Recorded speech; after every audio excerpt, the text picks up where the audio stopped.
This episode of the Butterfly Chamber is dedicated to the life and legacy of Dr. Metzler. We ask that you join us in a moment of silence.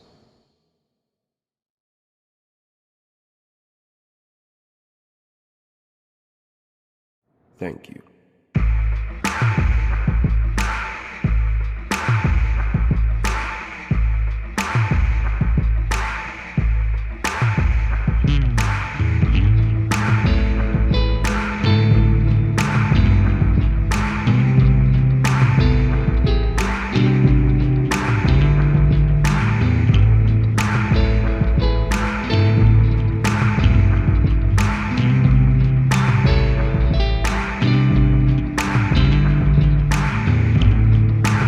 Welcome to the Butterfly Chamber with J.R. The thoughts and views expressed on this episode of the Butterfly Chamber does not reflect the views of any organization with which the host or guests may be affiliated with. Hello, hello, hello. Welcome to season 3 of the Butterfly Chamber, a place where we can listen, learn, laugh, love on each other, and find an opportunity to glean from those who are walking the walk and talking the talk. And I am elated for this opportunity for us to learn together and bring into the chamber someone that I admire. I've admired from afar. I've got a chance to share to him how much I am thankful for all that he's done, whether it's been in academia, for DEI or ESG, but just being a Black man in this space and just seeing someone that has navigated, still navigating, and still has so many great things that's on the horizon. So I am thankful to be in conversation with him today, and I'm going to tell you who it is in just a moment. But before I do that, I do want to share a few things about this individual that I think you should know. And I will start by saying that he has a Master of Laws from Columbia University, a Doctor of Philosophy from the University of Aberdeen, certifications from Oxford and other prestigious institutions, and over 20 years of experience in creating and delivering innovative and impactful programs for the fields of DEI, diversity, equity, and inclusion, and ESG, and the creator of the first certification program for diversity professionals at Cornell University, and the founder of Georgetown University's master's degree in human resources with a focus on DEI. He served in many positions, some of them being senior executive for national organizations such as the National Urban League, the NYC Department of Sanitation, and the list can go on and on. He's sought after, and even after this call, he is on a plane traveling to speak and to share, because as we know that the more you know, the more you can hopefully be equipped for this journey and being in the movement. And he shares, whether it's closed spaces publicly, to those that want to hear it and when they don't want to hear it. And I'm excited to have the one, the only, Dr. Christopher Metzler. Welcome, Dr. Metzler, to the Butterfly Chamber. Thank you, James. It's such a pleasure to be with you. And I've got to tell you, the work that you are doing is absolutely amazing, not only currently, but for generations to come. And I like your focus on sustainable, long-term change rather than just training for the sake of training. So kudos to you for being the next generation of leaders in this space. Thank you, everyone. If you can see me right now, you can just see that I'm just lighting up. So thank you so much for saying that. It means so much coming from you. And I think I'm going to hold this in my pocket for those tough days. Yes. So I shared a lot about, and that was just a snippet of who Dr. Metzler is. But in the chamber, we get a chance to be with family. This is who I call the village, and we get a chance to also tell who we are. So, in your own words, who is Dr. Christopher Metzler? I am someone who is passionate about everything I do, whether it is a family life with the children and grandchildren, or whether it is just being in relationship with folks. I value relationships more than anything else. When I am in a setting, I am never looking around to see who is the most important person in the room rather than genuinely interacting with the person with whom I speak.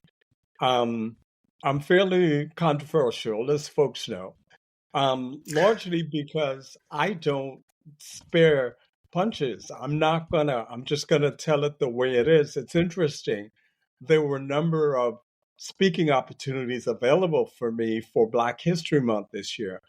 I Hmm. turned most of them down, largely because I told those organizations until you treat your employees equitable, don't use me as a prop to stand up and talk about Black history and Black History Month. And by the way, your continued distortion of Dr. King's words are very Mm, troubling.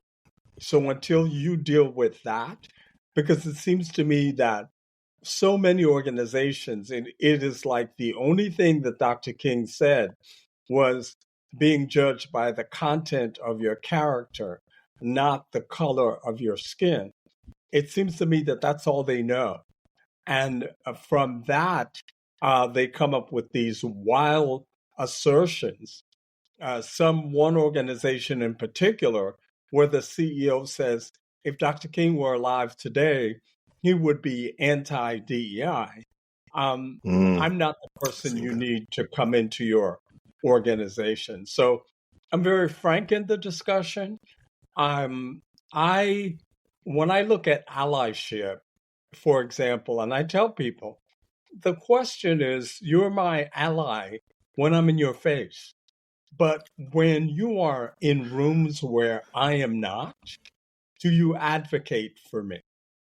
Yeah. And the other thing, too, that I really, really like to talk to people about is the issue is not whether you see color, the issue is how you respond to color.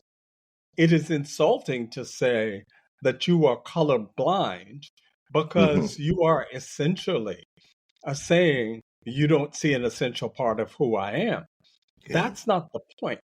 The point is when you see color, what comes up for you? And it is easier for people to say, I don't see color because they don't want to deal with their own issues around that. And I'm an avid runner. I run between 6 and 8 miles a day, except for Sunday, because I got to be in the church on Sunday, Come and on we now. have We got to homeless. praise. Yes, and we have a homeless ministry where we feed the homeless 3 meals a day. We provide medicine, we provide housing for the unhoused, etc. So I am very much, as a trustee of the church, engaged in that work. And so that's a little bit more as to who I am. Yes. Thank you for sharing that and Sure. all that you're doing and that background, and especially the, what will I call it? I feel like sometimes, I feel like you use, and not you, but I feel like, corporations and organizations Hmm. use heritage months and notable days to Yes. speak on things that they are not advocating for internally. Right. And for you to take such a stance with them to say that until you, it reminds me of the color purple, until you do right by me, everything you touch is going to fail. That's exactly right. That is Yes. exactly right. And that's the position I take. I mean, like I tell folks, all money is not good money.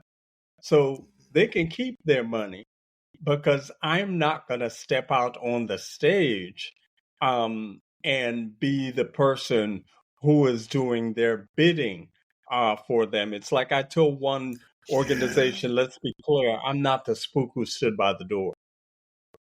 So let's be 100% clear. And when I mentioned that, he said, well, I don't understand. I said, exactly.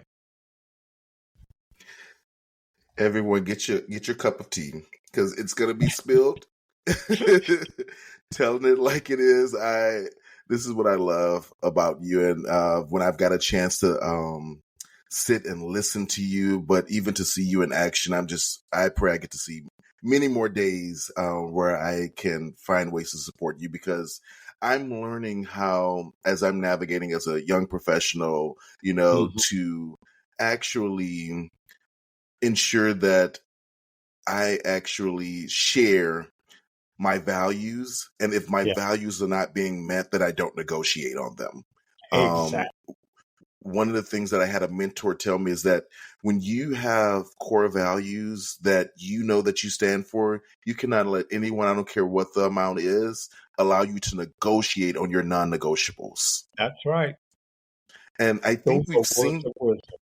yeah, and I think we've seen that happen because when many people feel like their livelihood through their job, or they're afraid of, if I don't get this gig today, if I don't get this speaking engagement, will I be able to eat, or what will I do? They're sometimes afraid, Yes. of, can I say this, can I do this, should I just go ahead and not fight this battle? I do think it's wise, especially that this is a marathon, and I know we're going to talk about that Yeah. some people are just learning of diversity, equity, and inclusion in the past 4 years, but this Mhm. is nothing. This is not new. This is not a. This is not new to many. Many companies have been doing this. As I mentioned earlier, you wrote the first, Cornell University certification course on this, Yes. started that and founded it.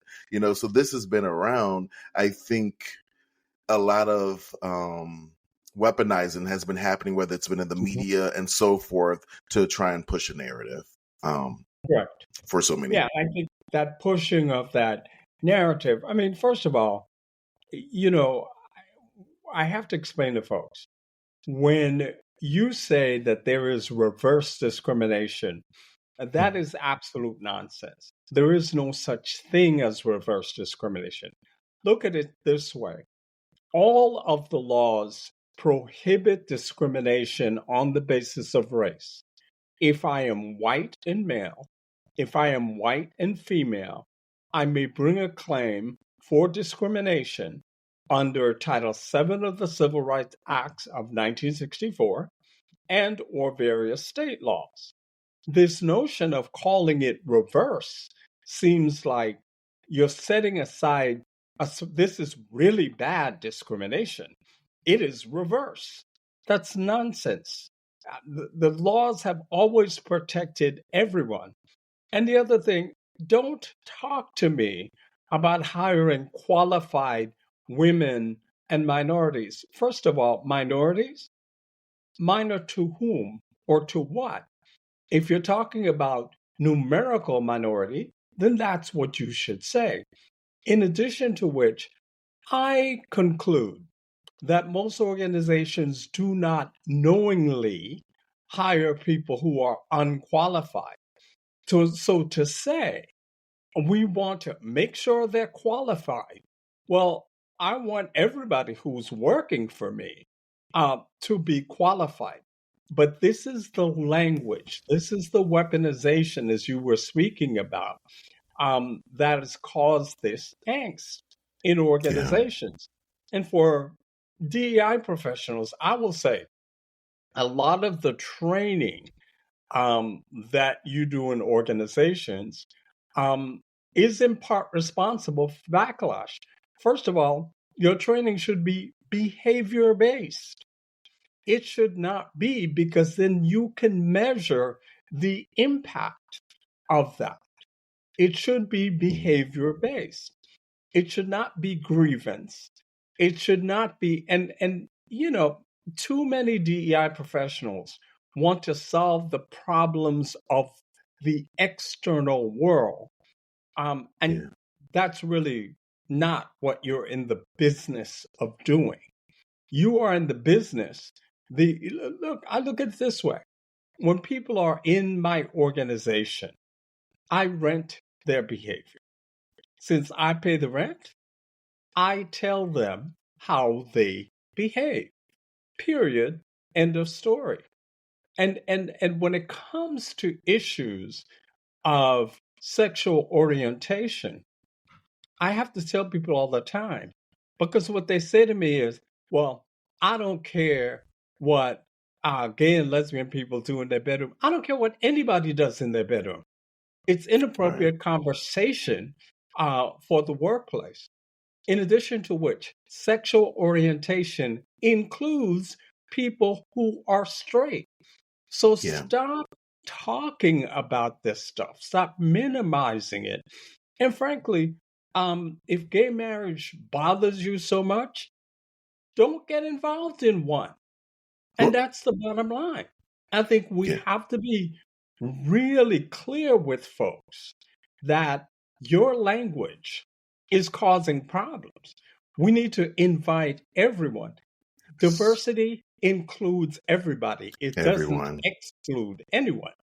But what folks want to do is to pretend it does so they can get into this who has suffered the most. That is the Mm, conversation rather than look, the demographics are clear.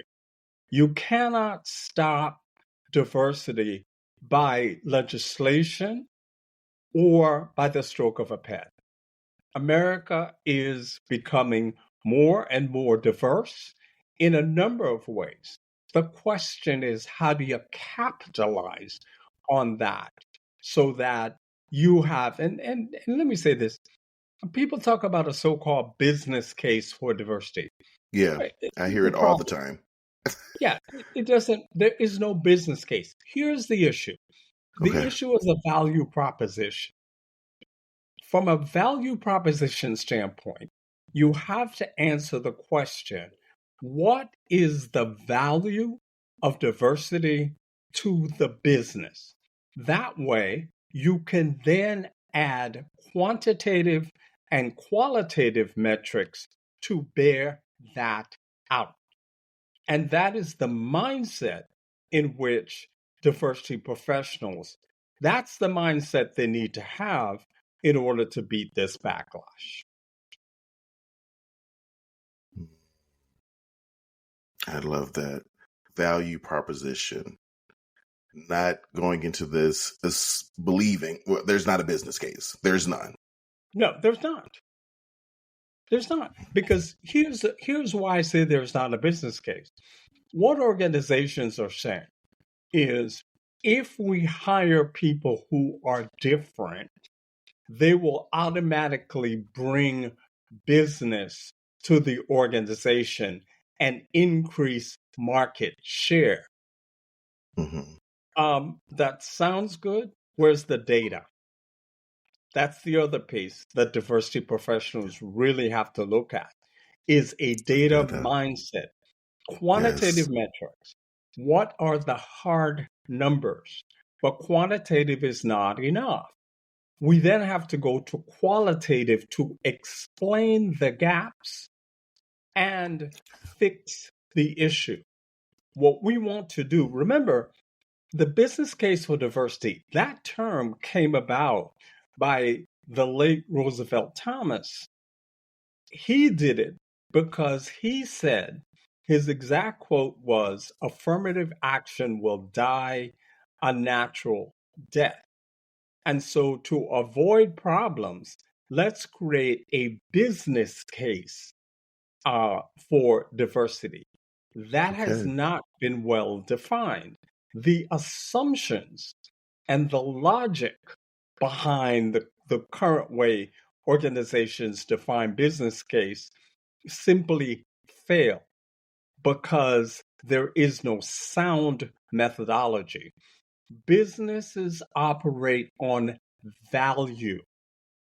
And so the question is, what is the value? Not to any other business, but to your specific business. And to use terms loosely, such as the war on talent, all of these things, again, I'm asking, where is the data, both quantitative and qualitative?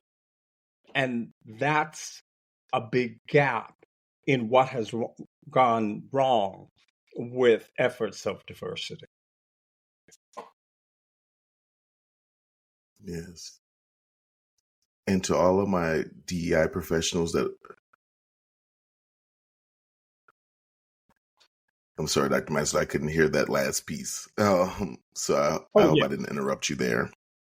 Okay. No, that's okay. And I So, was just, mhm. no, I was just saying that essentially we have to be data driven. We have to have a data mindset.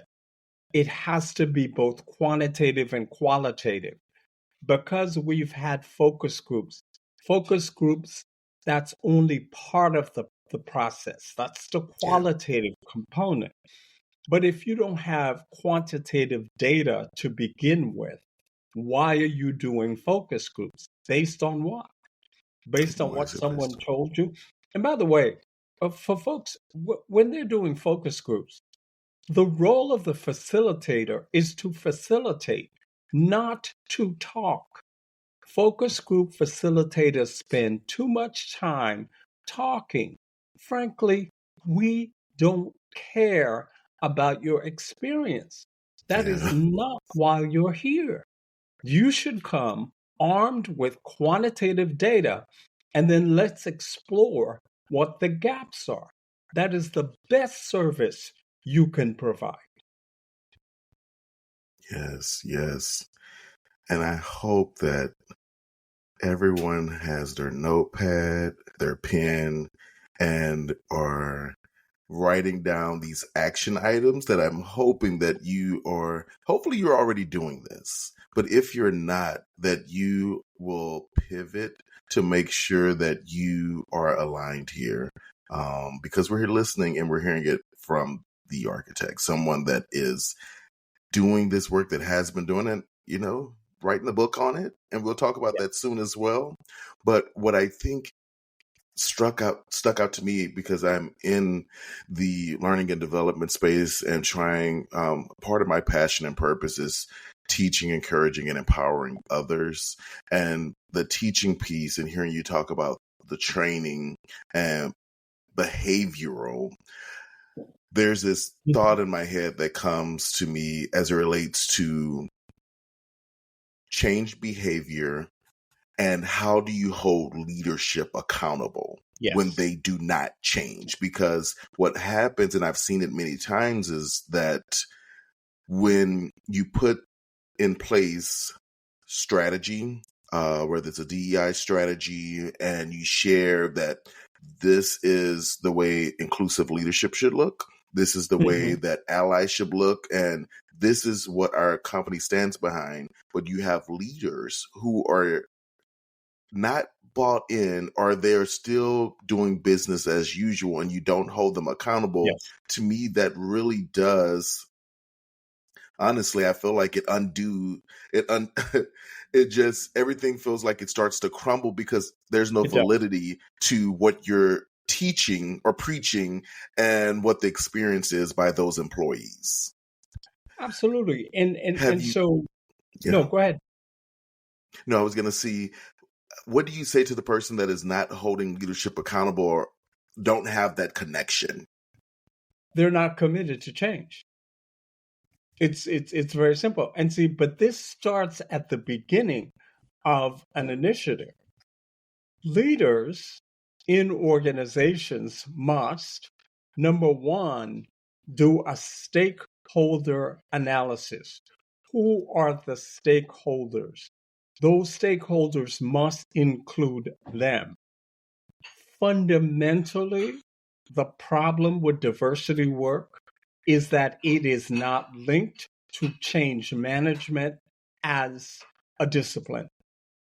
And so, unless you link it to change management, unless you take responsibility at 4 levels: individual, interpersonal, group, and organizational, your effort will fail. And so, for leaders, when they are communicating this effort, they first need to make sure that they are listening to understand, not to defend or rebut. I have a simple trick when I'm listening. I have, the cartoon talk bubbles. I have a talk bubble over my head that says, "Thank you for sharing." It allows me to step back and to listen to what the person says and then confirm with them that that is what I heard. I am not trying to prove them wrong.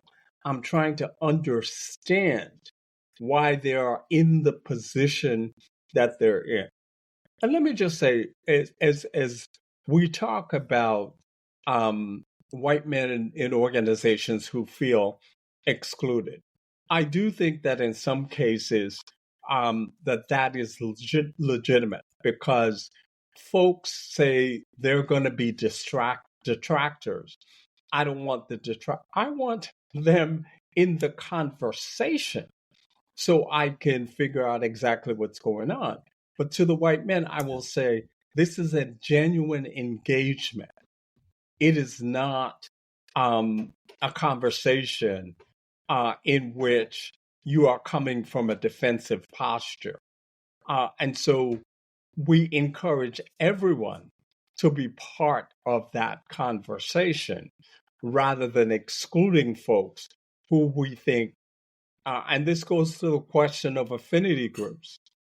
And folks, Yeah. we need to be clear on this. People say to me, well, can a white man have an affinity group? Under the law, yes. Because you cannot say you can have an affinity group except if you're white. That violates Title VII. And for those people who come back with a smart aleck response, no, you can't. Your affinity group is called the leadership team or the organization. That is evidence of discrimination. It is perfectly admissible. And so let's talk about how we engage white men rather than how we exclude them from the conversation. Let's talk about our underlying assumptions, but they too have to do the same thing. They have to be genuine in the conversation. And then, people talk about, affirmative action was all about Black people. No, the biggest beneficiaries of affirmative action are white women. The data bears that out. And keep in mind, affirmative action also includes veterans. But we don't want to have that conversation because we want to weaponize it.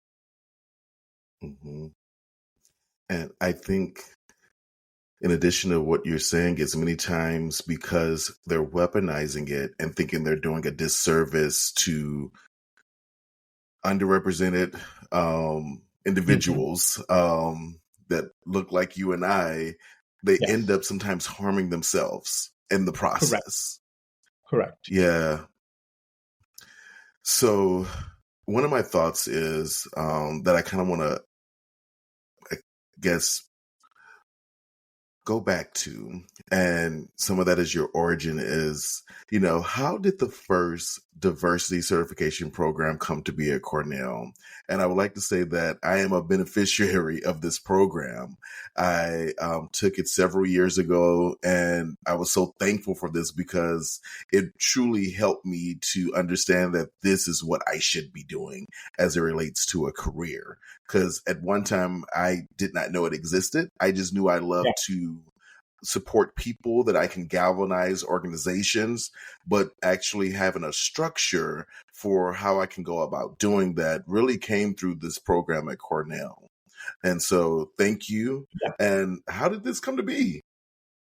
Well, I was called in, a colleague of mine, Dr. Lahari, who is active in the conference board, Indra Lahari. One day she called me and she said, listen, I know you're an employment lawyer, you teach employment law, so I'm not able to teach the diversity portion because I have another commitment. So could you substitute for me? I said, sure. So I went in, did the employment law component, and then did the diversity component. The reason I designed that originally was so that organizations could look broader and say, to avoid litigation, to treat people fairly, let's look at dealing with these issues before they become legal issues. And so we started off with a course or two. And then I was hired full time to lead the program. So it became leading both the employment law and diversity component. And so I built it out. I have to say that I had one great leader who really helped me through the process, but I also had significant pushback from the organization. Even though there was a financial benefit, they never believed that it was a discipline. But until I was able to prove that, then it really, really took off at that period of time. Yes. Awesome. Awesome. Thank you for sharing that and just kind of enlightening that even some of the, the greatest things in life, or, some of the things that are touted or loved in these moments may have at one time also been a labor of love, or Yes. maybe through the process, it had to be, a challenge. It's challenging. Yes. Did you want to finish that statement too? Yeah. So those challenges, I think you're right. There were a number of challenges, but we were able to be extremely successful moving through those challenges. So with challenges come opportunity. Yes. And that's the way we were able to do this successfully. Mm-hmm. And that's been my new word, actually. This is an opportunity. Yes, absolutely. Because it's anything worth, having is worth fighting for. And it doesn't come easy. And I just remember my grandmother saying, it's not going to come easy, baby. Right. And so I just kind of hold on to that. And I don't know, sometimes I'm just like, does everything have to be a fight? Everything. But it's I guess, yes. And that's my reminder to others as well, is that well-being is important. Yes. Because many in this space, you're trailblazing, many times you're the first to do many things. But as you're doing this, don't forget to take care of yourself. Take a moment for yourself, your family, those things that truly refuel you in this world, in this life. Precisely. Because that's the kind of balance that keeps you energized. Yeah. And it's important to stay connected to others, because things happen and then you're thinking, okay, wait a minute. Am I crazy? Is it am I just out of sorts here? Or so to be able to talk to someone else and say, listen, this is what happened. And to be able to talk through that with them re-energizes me at least. Indeed, and me as well.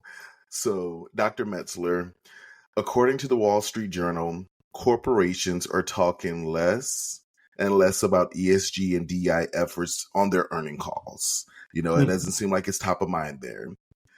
With this decline and pushback on DEI values, how are you guiding your clients and your partners to respond? And are you seeing this?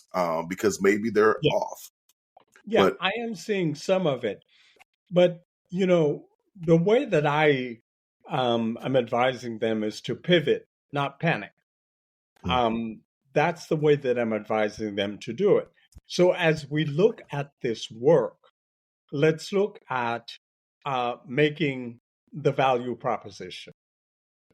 Let's be able to have the data that supports this.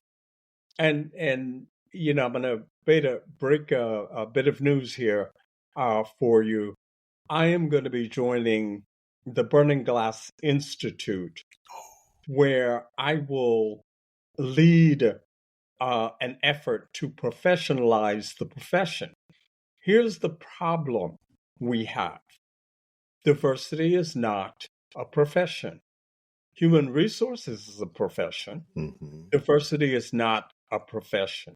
That's right. And so I'd like for folks to, follow me on LinkedIn so that they can really get ongoing information as to the way that we're going to do that. We have to make this a profession in order to gain legitimacy. Remember, before HR became a profession, it was personnel. They were shifting papers, they were punching time cards. Yeah. That's what they were doing. Diversity is the only field in which, number one, we have got to stop adding letters.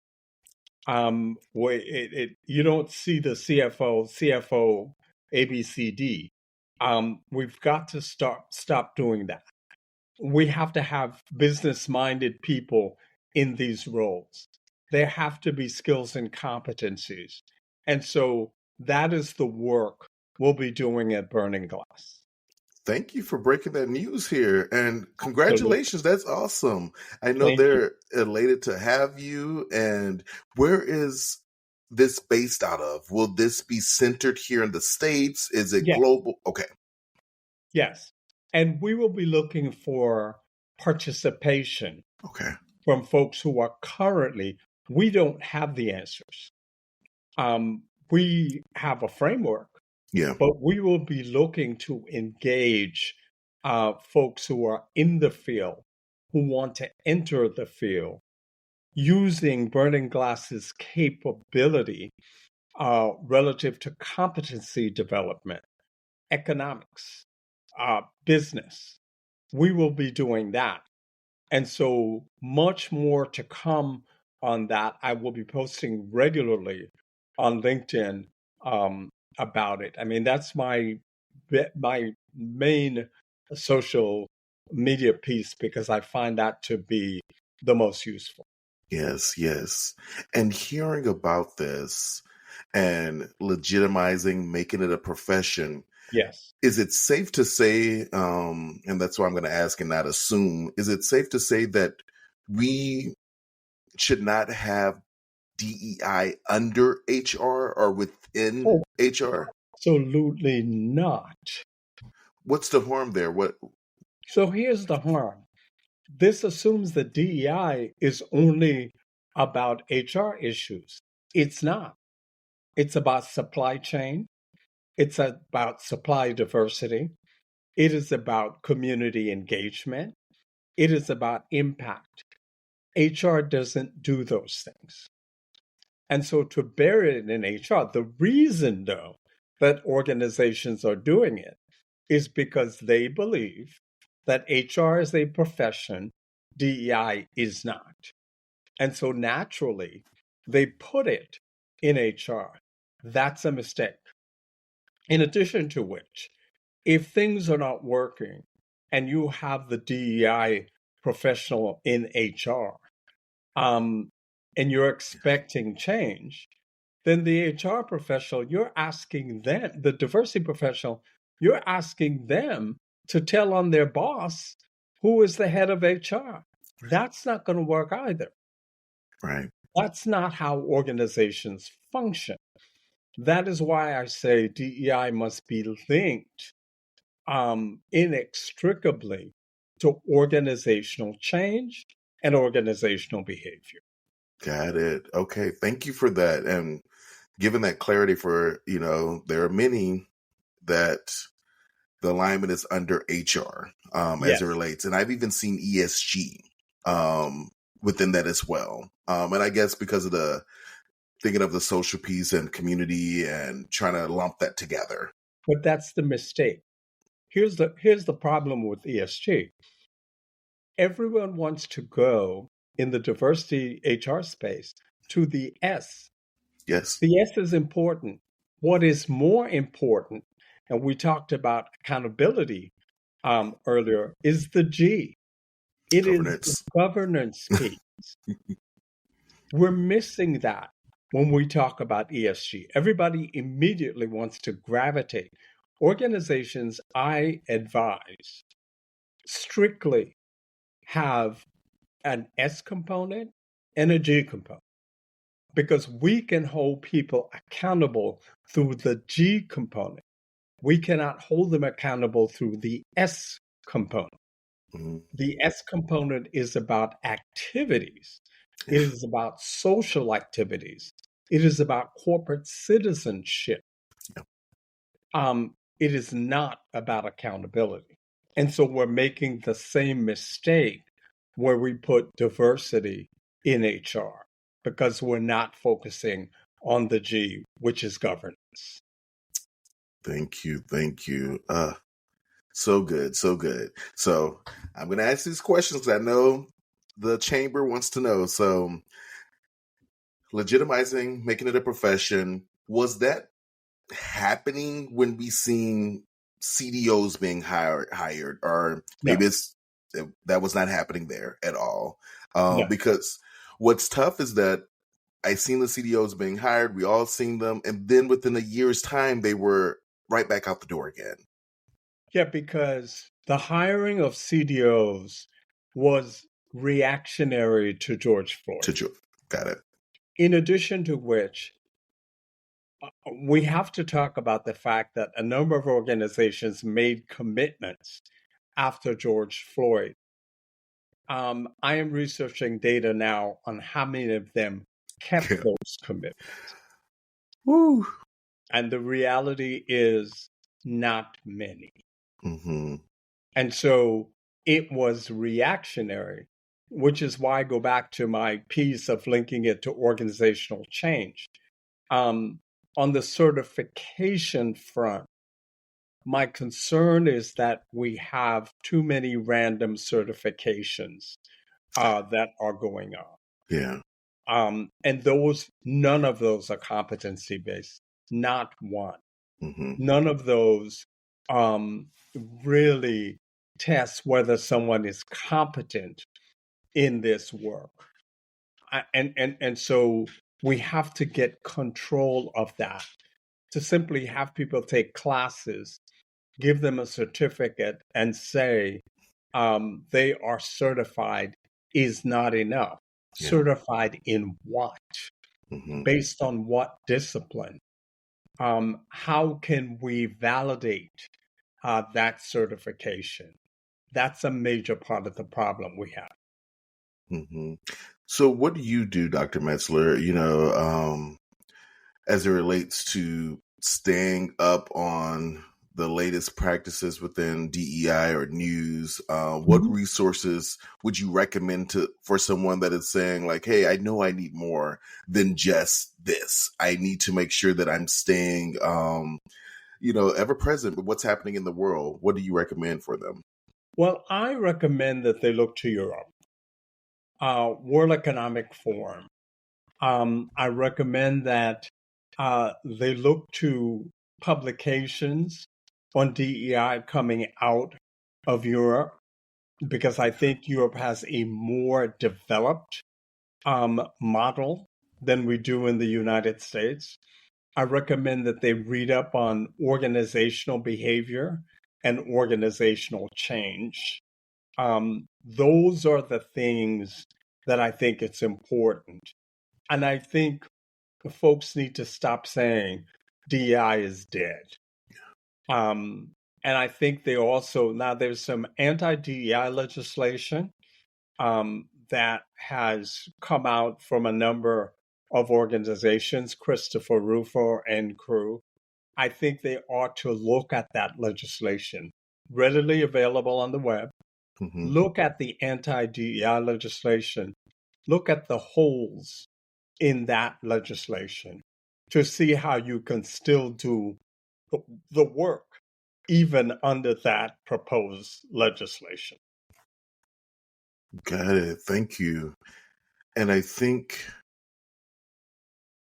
something that's been helping me and with the recommendations that you shared is that so many of the practitioners or DEI professionals that are trying to learn and grow, you're in the weeds. Yes. Many times in your organization, and many times it's administrative work. Trust me, I know, that you're trying to do. Right. You have to schedule some time, and I put it on my calendar as library time, creative time, strategy time, because it needs to be built into your day as if it's a part of a meeting that you're going to. Otherwise, it just won't happen. So I just want to recommend people, with all that you've told them, schedule this out so that it's reoccurring. Yes. And also, they can go to my website, metzlerminutes.com. I write monthly blogs on the latest trends. And so by subscribing to that website, they will automatically get the blogs. The blog that I have coming up next is going to be about operational excellence, and it's linked to diversity. And so every month I write recurring blogs. And so that really talks about, my trips globally and what I've learned, what's developing, what trends are coming in. And so metzlerminutes.com is a good place to get up-to-date information. Yes, please, everyone, pause this now, wherever you are, whether it's train, plane, or car, and go to metzlerminutes.com.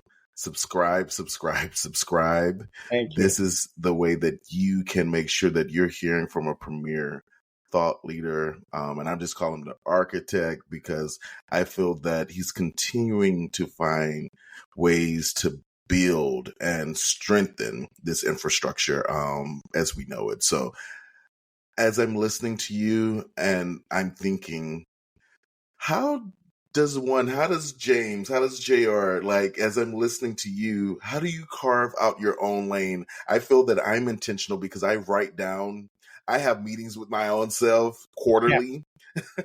Yeah. And I write down what is the goals for this year. I look back over the past quarter as if I am a business. And this is what has helped me. What do you do as you're staying fresh and knowing what opportunities to take and what to say no to? How do you navigate that? What are you doing? Well, number one, I'm really passionate about setting achievable goals. I think that's important. If I'm going to carve out my lane, the first thing is, what is it about this work that I like and I want to delve into? So that's number one. Once I've done that, then I'll say, okay, so let me start researching that. Let me start reading. And I read non-traditional sources. I read Forbes, Wall Street Journal. I read the Harvard Business Review. Yeah. Those sources do a lot relative to DEI, critiques of DEI, solutions for DEI. And so I have to first decide, what am I passionate about in this large field of DEI? And so as I'm looking at that, then I'm looking at trends, but I look at trends globally. I think there's a bit of a snobbery in America in which we think, oh, well, we're the best and we can, but there's a lot we can learn. Years ago, when France wanted women on boards, they just couldn't do it.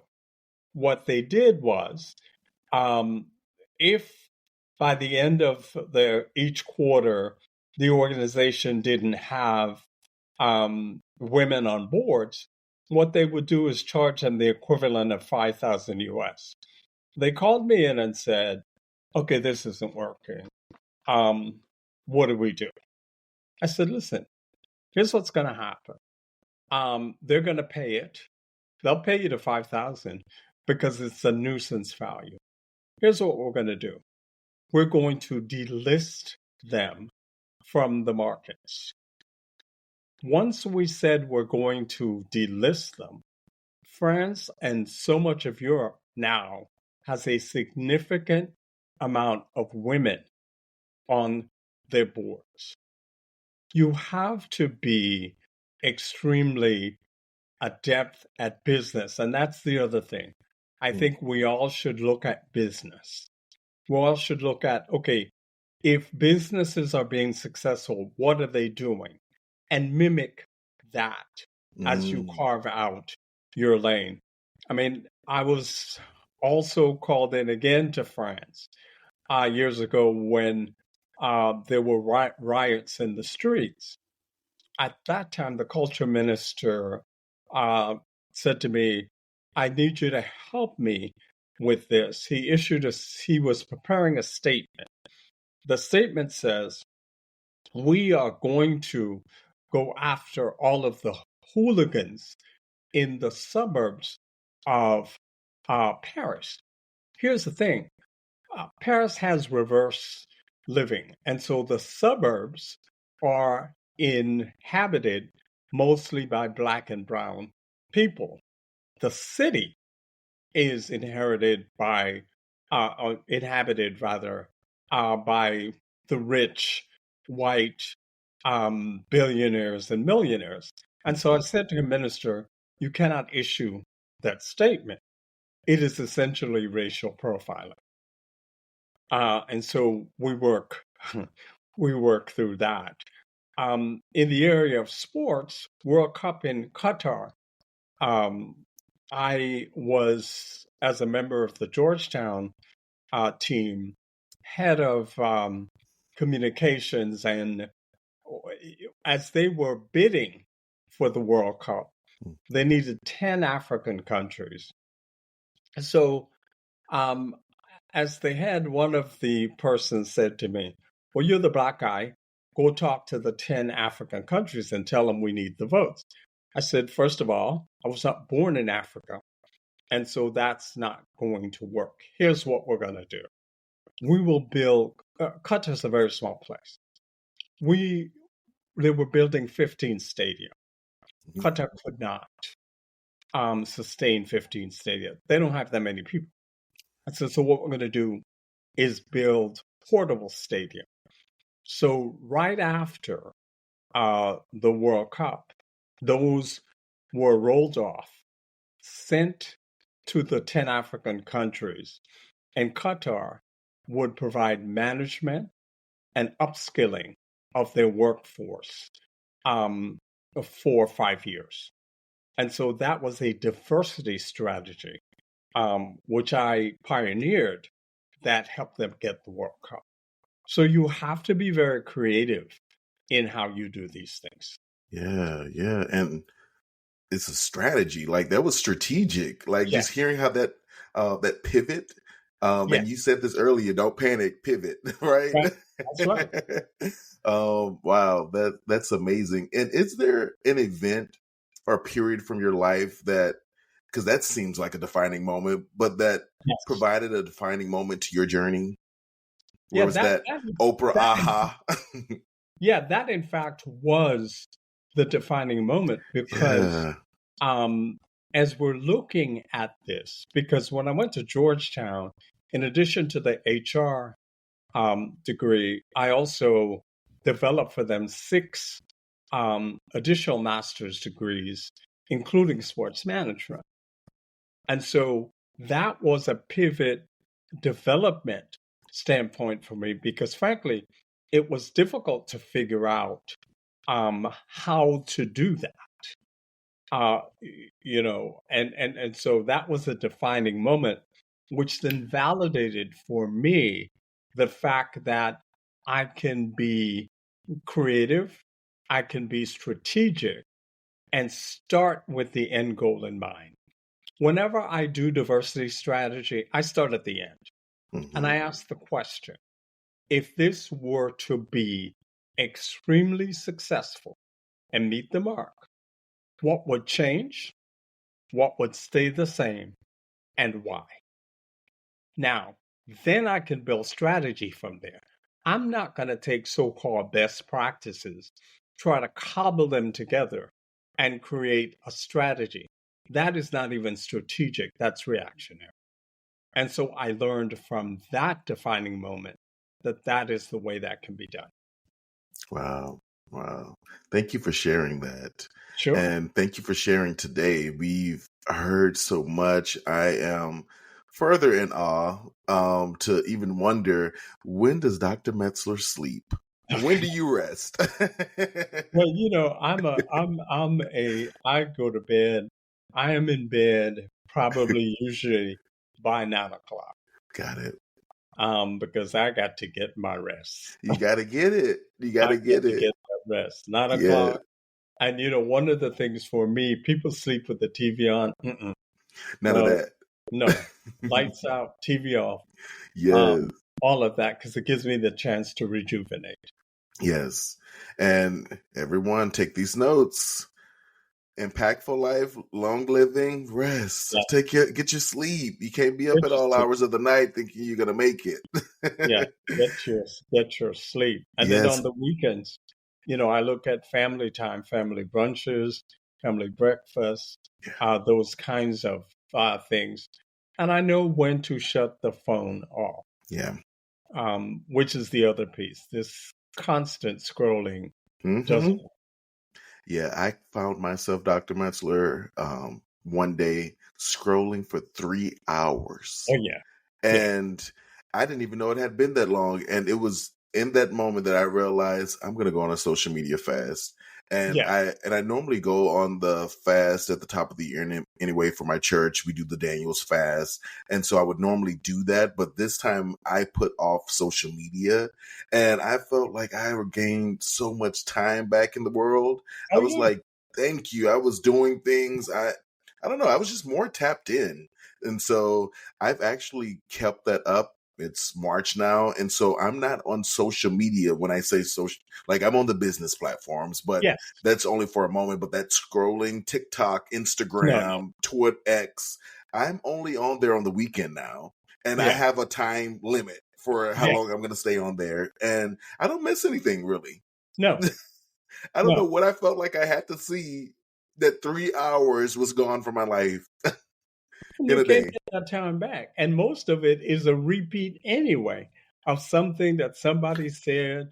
Can you believe this? Then they want you to That's click on the link in the bio. You click on the link in the bio, and there's no useful information. none. I mean, it's clicks and likes. I no, I'm good. Yes, good on that.